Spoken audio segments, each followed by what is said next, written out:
வணக்கம். நீங்கள் இணைந்து கொள்வது நியூஸ் ஃபர்ஸ்டின் இரவு 8 மணி பிரதான செய்தியுடன். உங்களுடன் இணைந்து கொள்ளும் நான் சிசிரகுமார் கிருஷாந்த் ராஜ். விரிவான செய்திகளுக்கு முன்னர் இன்றைய தலைப்புச் செய்திகள். யாழ் பல்கலைக்கழகத்தின் 2 மாணவர்கள் உயிரிழந்தமை தொடர்பில் பக்கசார்பற்ற விசாரணை மேற்கொள்ளுமாறு ஜனாதிபதி பணிப்புரை. உயிரிழந்த மாணவர்களுக்கு நட்டஈடு வழங்க அரசாங்கம் தீர்மானம். மீரியபெத்த மண் சரிவால் பாதிக்கப்பட்டவர்களுக்கு 2 வருடங்களின் பின்னர் வீடுகள். மலையக மக்களின் மற்றொரு கோரிக்கை. 22 தாரேன்னு சொல்லி ஆனா தரல, இது வரைக்கும் தரல. இப்ப 25ங்கறாங்க. நாங்க உடுப்பு துணிமணி வாங்குவோமா இல்ல வீட்டுக்கு சாமான் வாங்குவோமா, தீபாவளி கொண்டாடுவோமா? ஒன்றுமே இல்ல. அரசாங்கத்தின் நாளாந்த நடவடிக்கைகளுக்கு ஜனாதிபதி ஆலோசனை வழங்க வேண்டும் என்பதே பெரும்பாலான இலங்கையர்களின் விருப்பம். ஆய்வொன்றில் தகவல். யாழ் பல்கலைக்கழக மாணவர்கள் 2 உயிரிழந்த சம்பவம் தொடர்பில் பக்கசார்பற்ற விசாரணை மேற்கொள்ளுமாறு ஜனாதிபதி மைத்ரிபால சிறிசேன அதிகாரிகளுக்கு பணிப்புரை விடுத்துள்ளார். விசாரணைகளை நிறைவு செய்து நீதிமன்றத்தில் அறிக்கை சமர்ப்பிக்குமாறும் ஜனாதிபதி அறிவுறுத்தியுள்ளார். யாழ் பல்கலைக்கழக மாணவர்கள் 2 உயிரிழந்த சம்பவம் தொடர்பான செய்தியை கேட்டு மிகுந்த கவலையடைந்ததாக ஜனாதிபதி கூறியதாக ஜனாதிபதி ஊடகப் பிரிவு வெளியிட்டுள்ள அறிக்கையில் குறிப்பிடப்பட்டுள்ளது. சம்பவத்தில் உயிரிழந்த யாழ் பல்கலைக்கழக மாணவர்களின் பெற்றோர்களுக்கு நட்டஈடு வழங்க தீர்மானிக்கப்பட்டுள்ளதாக ஜனாதிபதி ஊடகப் பிரிவு தெரிவித்துள்ளது. இந்த விடயம் தொடர்பான விசாரணைகள் தடையின்றி முன்னெடுக்கப்பட வேண்டும் எனவும் ஜனாதிபதி மைத்ரிபால சிறிசேன வலியுறுத்தியுள்ளார்.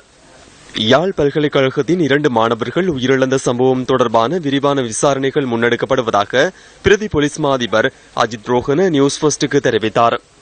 உயிரிழந்த மாணவர் ஒருவரின் சடலத்தில் துப்பாக்கி சூட்டு காயங்கள் காணப்படுவதாகவும் அவர் குறிப்பிட்டார்.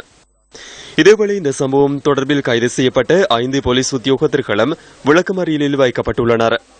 சந்தேக நபர்களான போலீஸ் உத்தியோகத்தர்கள் இன்று யாழ் நீதவான் முன்னிலையில் ஆஜர்படுத்தப்பட்ட போது எதிர்வரும் 4ஆம் திகதி வரை அவர்களை விளக்கமறியலில் வைக்குமாறு உத்தரவிடப்பட்டது.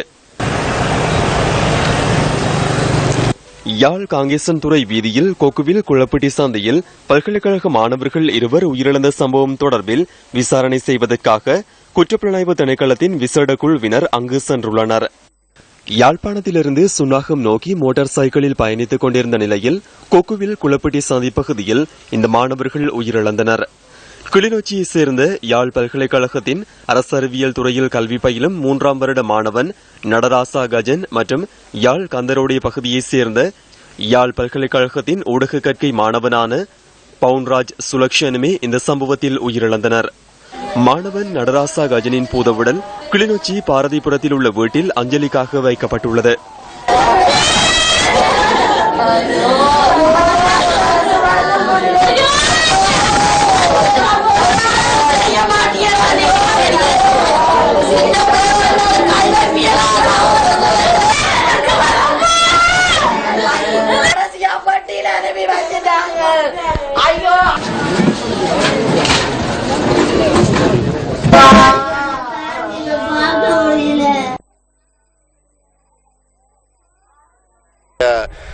ஒரு அங்கம் செய்திருக்கின்ற ஒரு நிலையிலே இன்னொரு அங்கம் இந்த அரசுடைய இன்னொரு அங்கம் அதை விசாரிக்கிறதுக்கு அனுமதிக்க முடியாது. இந்த மாணவர்களுக்கு நடந்திருக்கின்ற சம்பவம் தான் அந்த பின்னணியை நாங்கள் விளங்கிக் கொண்டால் இந்த 2 பல்கலைக்கழக மாணவர்களுடைய நீதி சம்பந்தமாகவும் நாங்கள் சரியான முடிவைத்தான் எடுக்கக்கூடியதாக இருக்கும். உயிரிழந்த பவுன்ராஜ் சுலக்ஷனின் பூதவுடல் யாழ் கந்தரோடையில் உள்ள இல்லத்தில் அஞ்சலிக்காக வைக்கப்பட்டுள்ளது.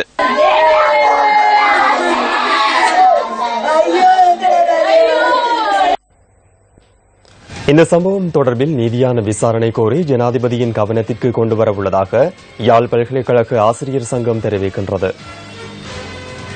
வைத்திய அதிகாரியினுடைய அறிக்கையின் பிரகாரம் இது ஒரு துப்பாக்கிச் சூட்டு சம்பவத்தினூடாக இடம்பெற்ற கொலையாக சொல்லப்பட்டிருக்கின்றது. ஏனென்றால் 2009ஆம் ஆண்டுக்கு பின்னர் யாழ்ப்பாண குடாநாட்டிலே இடம்பெற்ற ஒரு துப்பாக்கி சூட்டு சம்பவம் அதனுடன் தொடர்புடைய இறப்பாக இது காணப்படுகின்றது. இவ்வாறான சம்பவங்கள் எந்த வகையிலேயும் நியாயப்படுத்தப்பட முடியாதவை. ஆகவே இது வன்மையாக கண்டிக்கப்பட வேண்டிய விடயம்.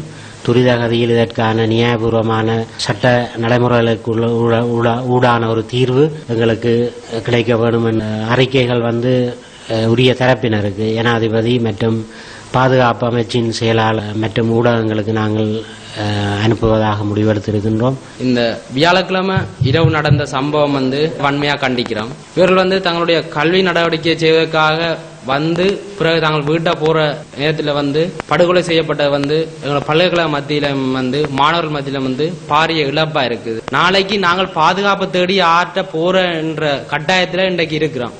இந்த சம்பவம் இங்க படிக்கிற ஏனைய மாணவர்களுக்கும் ஒரு பயத்தை ஏற்படுத்தி இருக்கிறது. அவருடைய கற்றல் செயற்பாடுகளுக்கு இங்க வருகை தருவது கேள்விக்குரிய ஒரு விடயமாக இருக்கிறது. இங்க நடக்கப்படுற விசாரணைகள் நீதியா இருக்கணும் என்றும் உள்ளாட்சி அரசாங்கங்களுக்கு நல்ல முறையில் இதுக்கான தீர்வும் நீதியை பெற்றுக் கொடுக்கணும் என்று நாங்கள் கோரிக்கை விடுக்கிறோம். இதேவேளை யாழ் பல்கலைக்கழகத்தின் மாணவர்கள் இருவர் உயிரிழந்த சம்பவத்தை கண்டித்து பல்வேறு தரப்பினரும் கண்டன அறிக்கைகளை வெளியிட்டுள்ளனர். இந்த சம்பவம் அதிர்ச்சியும் வேதனையும் அளிப்பதாக அகில இலங்கை இந்து மாமன்றம் தெரிவித்துள்ளது. இந்த சம்பவம் தொடர்பில் உரிய விசாரணையை உடன் மேற்கொண்டு சூத்திரதாரிகளை நீதியின் முன்னிறுத்தி தகுந்த தண்டனை வழங்க வேண்டும் என அந்த அறிக்கையில் குறிப்பிடப்பட்டுள்ளது. இவ்வாறான சம்பவங்கள் நாட்டில் இடம்பெறாமல் இருப்பதனை உறுதி செய்யுமாறு ஜனாதிபதி, பிரதமர் மற்றும் நல்லாட்சி அரசாங்கத்தையும் கேட்டுக் கொண்டுள்ளதாக அந்த அறிக்கையில் சுட்டிக்காட்டப்பட்டுள்ளது. யாழ் பல்கலைக்கழக மாணவர்கள் மீது துப்பாக்கிச்சூடு நடத்தப்பட்ட சம்பவத்துடன் தொடர்புடைய போலீசாருக்கு எதிராக நடவடிக்கை மேற்கொள்ளப்பட வேண்டும் என இலங்கை ஆசிரியர் சங்கம் கேட்டுக் கொண்டுள்ளது. மாணவர்கள் மீது மேற்கொள்ளப்பட்ட துப்பாக்கி பிரயோகம் தொடர்பாக போலீசாரால் எந்தவிதமான முறைப்பாடுகளும் மேற்கொள்ளப்பட்டிருக்கவில்லை என ஆசிரியர் சங்கம் விடுத்துள்ள அறிக்கையில் தெரிவிக்கப்பட்டுள்ளது. விபத்து எனும் அடிப்படையில் சடலங்கள் மருத்துவமனைக்கு கொண்டு செல்லப்பட்டதன் பின்னர் மேற்கொள்ளப்பட்ட மருத்துவ விசாரணையிலேயே சுட்டுக்காயங்கள் இனம் காணப்பட்டதாக அந்த அறிக்கையில் சுட்டிக்காட்டப்பட்டுள்ளது. யாழ் பல்கலைக்கழக மாணவர்கள் இருவரின் உயிரை எந்த ஒரு சலனமுமின்றி பறித்த போலீசாருக்கு தகுந்த தண்டனை வழங்க வேண்டும் என பாராளுமன்ற உறுப்பினர் அங்குஜன் ராமநாதன் விடுத்த அறிக்கையில் தெரிவிக்கப்பட்டுள்ளது. வாழ்வெட்டு முறையுடன் சம்பந்தப்பட்டவர்களை பிடிப்பதற்கு இன்னும் ஒரு வன்முறையை அப்பாவி இளைஞர்கள் மீது போலீசார் துப்பாக்கி பிரயோகத்தை மேற்கொண்டமை மன்னிக்க முடியாத குற்றம் எனவும் அந்த அறிக்கையில் சுட்டிக்காட்டப்பட்டுள்ளது. இந்த சம்பவம் தொடர்பில் தெரிவிக்கப்பட்ட மேலும் சில கருத்துக்கள் அடுத்து. போலீசாரின் துவக்கு வேட்டினால் 2 மாணவர்கள் கொல்லப்பட்டிருப்பதாக தகவல் வந்திருக்கின்றது. மனவருத்தமாக இருக்கின்றது. இலங்கை போலீசாருக்கு நாங்கள் 1000 cc மோட்டார் சைக்கிளை வழங்கியிருக்கின்றோம். வழங்கியிருப்பது ஓட்டப்படி நடத்துவதற்காக அல்ல, தாங்கள் கடமை செய்வதாகத்தான் போலீசாருக்கு அந்த மோட்டார் சைக்கிள் வழங்கியிருக்கின்றோம். அந்த மாணவர்கள் வந்த மோட்டார் சைக்கிள் 125 cc என்று சொல்லப்படுகின்றது. போலீசாரின் வாகனம் மோட்டார் சைக்கிள் 1000 cc. 1000 cc என்பது 125 cc விட உயர்வானது. போலீசார் தங்களது காவல் கடமையில் ஈடுபடும் பொழுது அந்த காவல் ஆணையில் இருந்து அங்கு செல்வர்கள் நிறுத்தும் பொழுது நிறுத்தாமல் படு வேகமாக செல்வார்களே, ஆனால் அவர்கள் துரத்தி சென்று பிடிக்க வேண்டும். துரத்தி போவதற்காகத்தான் போலீசாருக்கு மோட்டார் சைக்கிள் வழங்கப்பட்டிருக்கின்றது. துரத்தி சென்று அவளை பிடித்து வழிமறித்து நிறுத்த வேண்டும். அப்படி சுட வேண்டும் என்று தேவை இருக்குமானால் முதலிலே ஆகாயமாக சுட வேண்டும். ஆகாயமாக சுட்ட பிறகும் தேவை இருக்குமானால் சுட வேண்டும் என்றால் அவர்களை பார்த்து தலைக்கு சுடாமல் முழந்தாளு கீழே சுட வேண்டும். இதுதான் போலீஸ் பயிற்சி. இது 3வது குழந்தைக்கும் நன்றாக தெரியும். ஏன் எங்கள் பயிற்சி தெரியாமல் போனது என்பதை பார்க்கும் பொழுது எனக்கு கவலையாக இருக்கின்றது. நேற்று கௌரவ ஜனாதிபதி அவர்களுடன் நாங்கள் இருந்த போது திடீரென்று ஒரு அழைப்பு வந்தது, தொலைபேசி அழைப்பு. அதிலே உடனடியாக யாழ்ப்பாணத்தில் 2 பல்கலைக்கழக மாணவர்கள் சுட்டுக் கொல்லப்பட்டார்கள் குடிபோதையிலே என்று சொல்லப்பட்டது. ஆனால் இவையெல்லாம் இவ்வாறான நிகழ்வுகள் ஏதாவது தவறு இருந்தால் சட்ட ரீதியாக பார்க்க வேண்டிய தேவை இருக்கின்றதே தவிர இது ஒரு நல்லாட்சியை குழப்புகின்ற விடயம் என்று இன்று மக்கள் பேசிக் கொள்ளுகின்ற அளவுக்கு அதிகாரிகள் கூட நடைமுறைப்படுத்துகின்ற சில அதிகார செயற்பாடுகள் இந்த நல்லாட்சியை குழப்புகின்ற வேளையில் தான் நாங்கள் பேசிக் கொண்டிருக்கிறோம். ஒரு சம்பவம் வடமாகாணத்தில் 2 பல்கலைக்கழக மாணவர்கள் சுட்டுக் கொலை செய்யப்பட்டிருக்கிறார். வீதியில் அவர்கள் மோட்டார் சைக்கிள் செல்கின்ற போது அவர்களை நிப்பாட்டுமாறு போலீசார் விடுத்த வேண்டுகோளை இறுதி செல்வதற்காக இருந்தால் அவர்கள் இருவரும் சுடப்பட்டு ஆகவே நேற்று நடைபெற்ற அந்த சம்பவத்தில் இப்பொழுது வழங்கி போலீசாரை கைது செய்திருக்கிறார்கள். சட்டம் அதனுடைய சுயாதீனத்தை உறுதிப்படுத்துவதாக அந்த பாதிக்கப்பட்ட மாணவர்களுடைய குடும்பங்களுக்கு சரியான நீதி கிடைக்க வேண்டும். முழு நாட்டையும் சோகத்தில் ஆழ்த்திய மீரியபெத்த மண் சரிவால் பாதிக்கப்பட்ட குடும்பங்களுக்கு 2 வருடங்களின் பின்னர் இன்று வீடுகள் வழங்கப்பட்டன. உறவுகளையும் உடைமைகளையும் இழந்து 2 வருடங்களாக மாக்கந்த தேயிலை தொழிற்சாலையில் தங்கியிருந்த மக்களுக்காக 75 வீடுகள் நிர்மாணிக்கப்பட்டுள்ளன.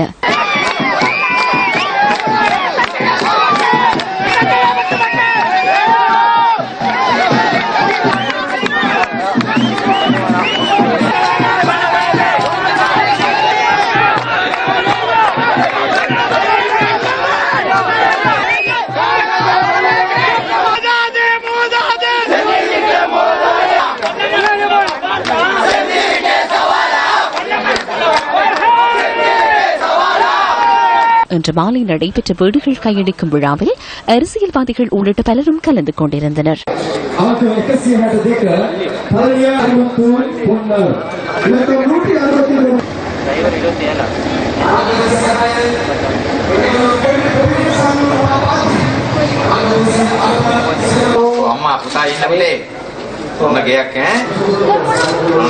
உங்களுக்கு தெரியும், நாங்க அந்த நேரத்தில் தெரிவிச்சோம் கண்டிப்பா வீடுகள் உங்களுக்கு முடிச்சு கொடுக்கணும். அதே மாதிரி இன்னைக்கு வீடுகள் முடிச்சு தரப்பட்டிருக்கு.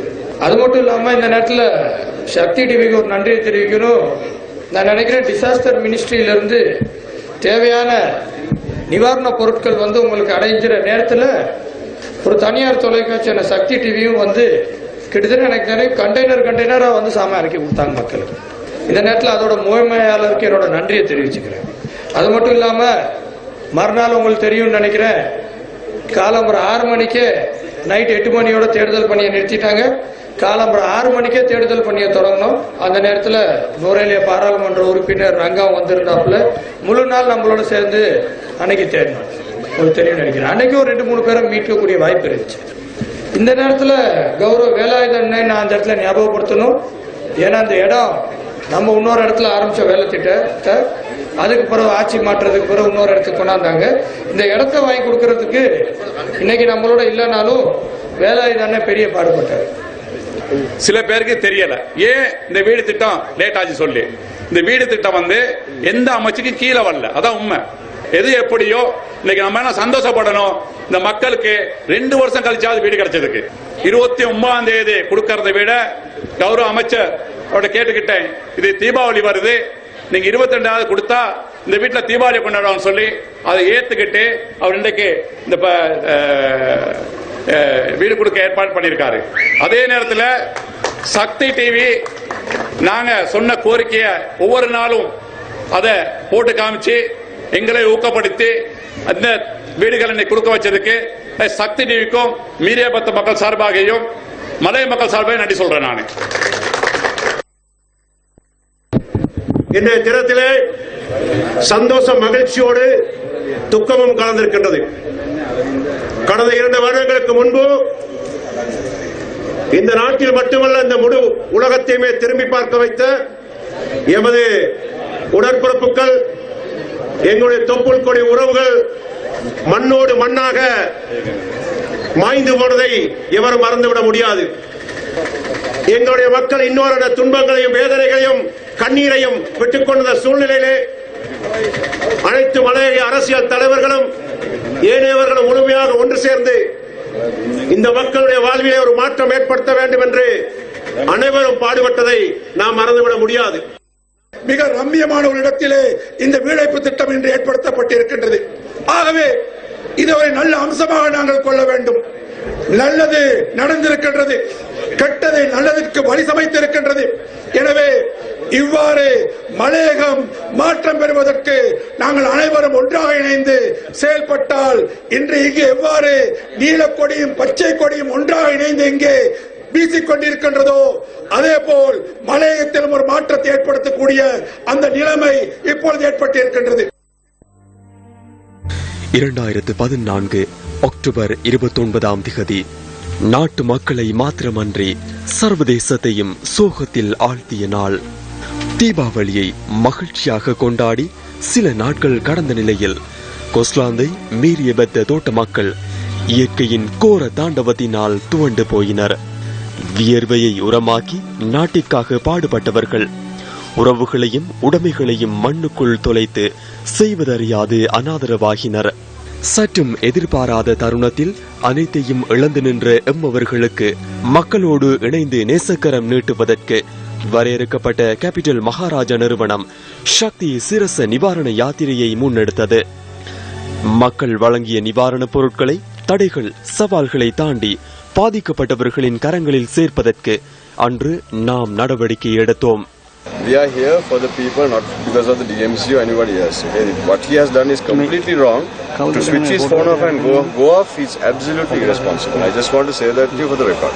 මෙතන ඉන්න DMC එකේ ප්‍රධානියා කියනවා එතුමාට කවුද කියලාලු අපි මෙතන 3ට එනවා කියලා. ඒ නිසා මේ අපිට උදව් කරන්න බෑ, බෙදන්න දෙන්න බෑ කියලා.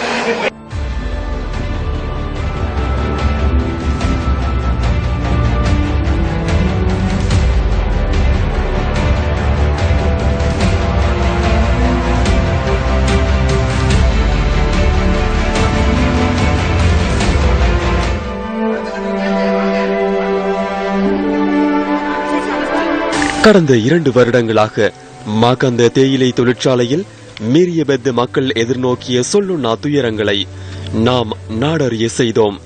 மீறியபெத்த மண் சரிவால் பாதிக்கப்பட்ட மக்களின் ஒரு பிரச்சினைக்கு இன்று தீர்வு கிட்டியுள்ளது. மலையக மக்களின் பிரச்சினைகள் அனைத்திற்கும் நிரந்தர தீர்வு கிட்டும் வரை நியூஸ் ஃபர்ஸ்ட் தொடர்ந்தும் அவதானத்துடன். தீபாவளி முட்கொடுப்பனவு கோரி டிகோயா டிலரி தோட்ட மக்கள் இன்று ஆர்ப்பாட்டத்தில் ஈடுபட்டனர். தோட்ட நிர்வாகத்தினால் இன்று தீபாவளி முட்கொடுப்பனவு வழங்குவதாக அறிவிக்கப்பட்ட போதிலும் அதனை வழங்குவதற்கு நடவடிக்கை எடுக்காமைக்கு எதிர்ப்பு தெரிவித்து மக்கள் ஆர்ப்பாட்டத்தில் ஈடுபட்டனர். தோட்ட அதிகாரிகள் சொன்னாங்க 22ஆம் தேதி தாரேன்னு சொல்லி, ஆனா தரல, இது வரைக்கும் தரல. இப்ப 25ங்கிறாங்க. நாங்க உடுப்பு துணிமணி வாங்குவோமா இல்ல வீட்டுக்கு சாமா வாங்குவோமா, தீபாவளி கொண்டாடுவோமா, ஒன்றுமே இல்ல. அதுக்கான முடிவை நீங்க நாங்க ஓட்டு போட்டவங்க அமைச்சர்மாருங்க தான் அதை கைக்கிறோம். நாங்களும் பிள்ளைகளை வச்சுக்கிட்டு இந்த தொழில தான் நம்பி நாங்க சாப்பிடுறோம். எங்களுக்கு வேற எந்த வருமானமும் இல்ல. நாங்க இதனால அவ்வளவு மக்களும் கேக்குறோம், அவ்வளவு பேரும் ஏழை மக்கள் தான் இந்த தொழிலை தான் நம்பி நாங்க இந்த தீபாவளியை கொண்டாடுறோம். கட்டாயம் எங்களுக்கு இந்த 10,000 ரூபாய் இன்னைக்கு 22ஆம் தேதி எங்களுக்கு இந்த 10,000 ரூபாய் கொடுத்தா ஆகணும். கொடுத்தாதான் நாங்க இனிமே வேலைக்கு போவோம்.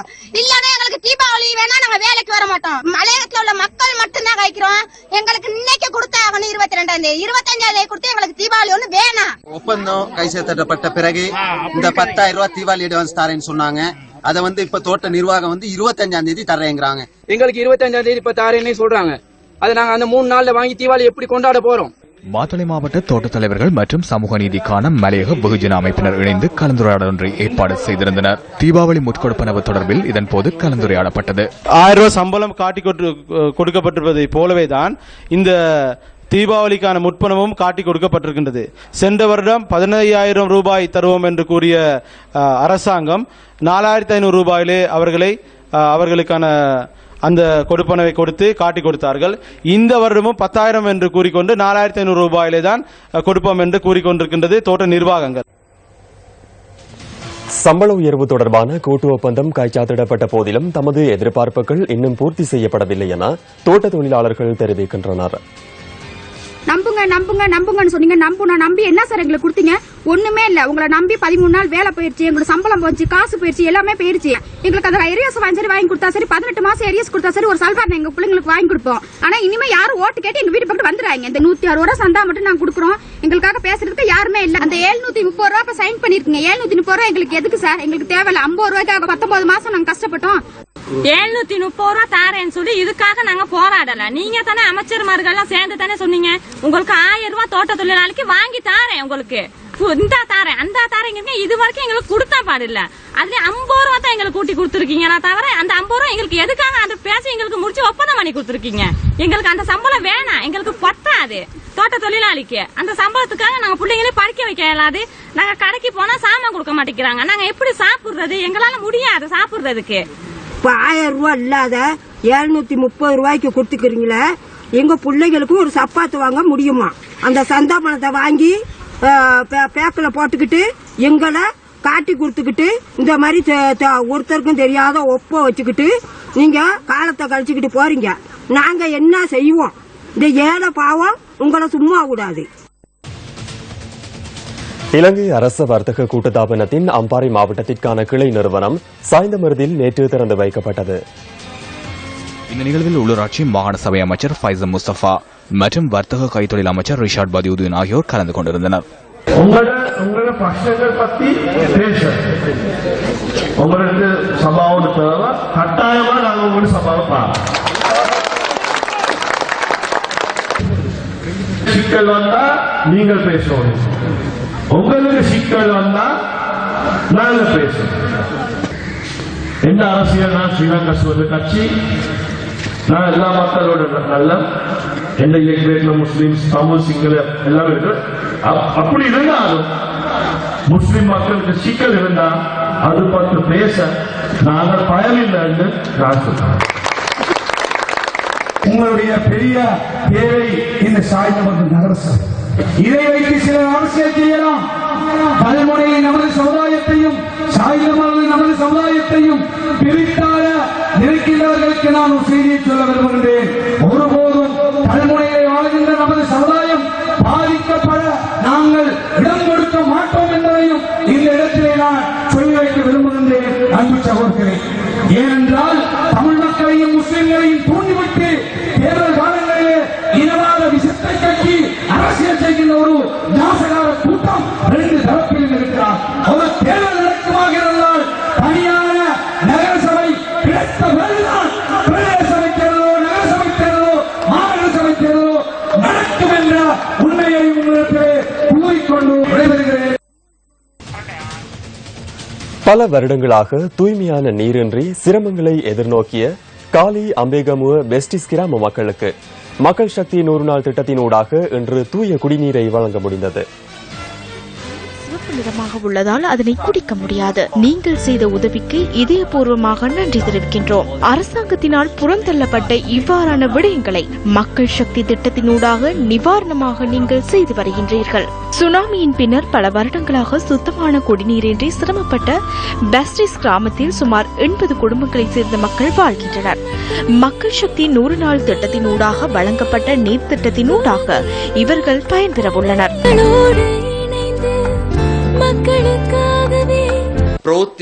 செய்தியை மாத்திரம் அறிக்கையிடுவதோடு உங்களை கைவிட்டு செல்லும் தேசிய ஊடகங்கள் போல் அல்ல எங்களின் ஊடகம். எமது தலைவர்கள் அவ்வாறு உங்களை விட்டு செல்வதும் இல்லை. பிரச்சினை தொடர்பில் அடிவரை தேடி பார்த்து தீர்வு வழங்குபவர்களே இவர்கள். மேலோட்டமாக பார்த்தால் பிரச்சினை தீர்க்கப்படாது. ஆழமாக சென்று பிரச்சினையை தீர்ப்பதற்கு ஆரம்பித்தோம்.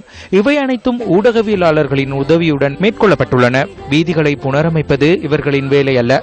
நீர் வழங்குவது இவர்களின் கடமையும் அல்ல. இவர்கள் யாரும் கடமைக்காக இங்கு வந்திருப்பவர்கள் அல்ல. தங்களின் விருப்பத்துடன் மனிதநேய பணியில் ஈடுபடுகின்றனர்.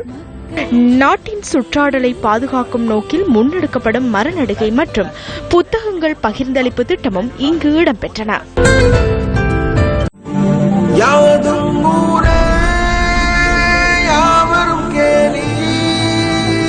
அகில இலங்கை தமிழ் மொழி தின விருது வழங்கல் விழா 2016 ஜனாதிபதியின் தலைமையில் கல்வி அமைச்சின் ஏற்பாட்டில் கண்டி மாநகரின் தர்மராஜ தேசிய கல்லூரியின் கேட்போர் கூடத்தில் 23ஆம் தேதி ஞாயிற்றுக்கிழமை காலை 10 மணிக்கு பரிசளிப்பு மற்றும் கலாசார ஊர்வலம், மாலை 2:30க்கு கலை நிகழ்ச்சிகள், இலத்திரனியல் ஊடக அனுசரணை. News first. தமிழால் உலகாழ்வோம். நாளை நடைபெறவுள்ள அகில இலங்கை தமிழ் மொழி தின விருது வழங்கும் விழாவிற்கான ஆயத்த பணிகள் மும்முரமாக முன்னெடுக்கப்பட்டு வருகின்றன. இலங்கை தமிழ் மொழி தின போட்டிகளில் வெற்றி பெற்ற மாணவ மாணவிகளுக்கான விருது வழங்கும் விழா நாளை காலை 10 மணிக்கு கண்டி தர்மராஜா கல்லூரியின் கேட்போர் கூடத்தில் நடைபெறவுள்ளது.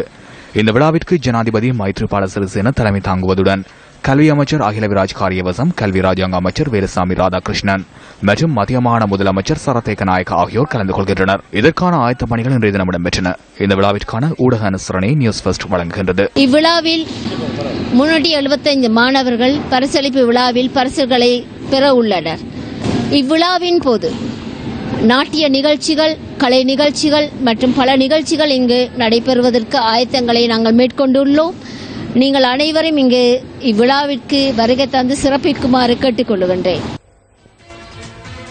அரசாங்கத்தின் நாளாந்த நடவடிக்கைகள் தொடர்பில் பிரதமர் மற்றும் அமைச்சரவைக்கு ஜனாதிபதி ஆலோசனை வழங்க வேண்டும் என்பது பெரும்பாலான இலங்கையர்களின் விருப்பமாக உள்ளதாக சுயாதீன ஆய்வொன்றின் ஊடாக கண்டறியப்பட்டுள்ளது.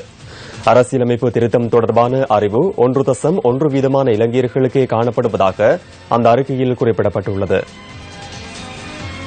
மாற்றுக் கொள்கைகளுக்கான நிலையத்தினூடாக மேற்கொள்ளப்பட்ட ஆய்விற்கு அமைய 62.4% பிரதமர் மற்றும் அமைச்சரவைக்கு ஜனாதிபதி ஆலோசனை வழங்க வேண்டும் என எண்ணுகின்றனர். நாட்டின் நாளாந்த நடவடிக்கைகளுக்கு பிரதமர் பொறுப்பு கூற வேண்டும் என 18.4% எண்ணுகின்றனர். இந்த கருத்து கணிப்பிற்கு அமைய 40.3% நிறைவேற்று அதிகாரம் கொண்ட ஜனாதிபதி முறையை நீக்குவதற்கு எதிர்ப்பு தெரிவிப்பதோடு 35.7% அதற்கு ஆதரவு தெரிவித்துள்ளனர்.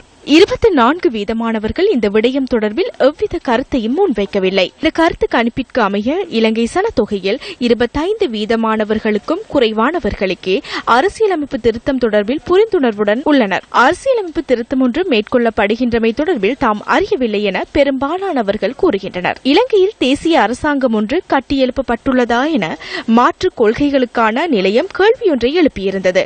இதற்கு 56.45% ஆம் என்ற பதிலை வழங்கியுள்ளனர். இத்துடன் நியூஸ் ஃபர்ஸ்டின் இரவு 8 மணி பிரதான செய்தி நிறைவு பெறுகின்றது. மீண்டும் சந்திக்கலாம் நியூஸ் ஃபர்ஸ்டின் 10:45 பிரதான செய்தி அறிக்கையில். வணக்கம்.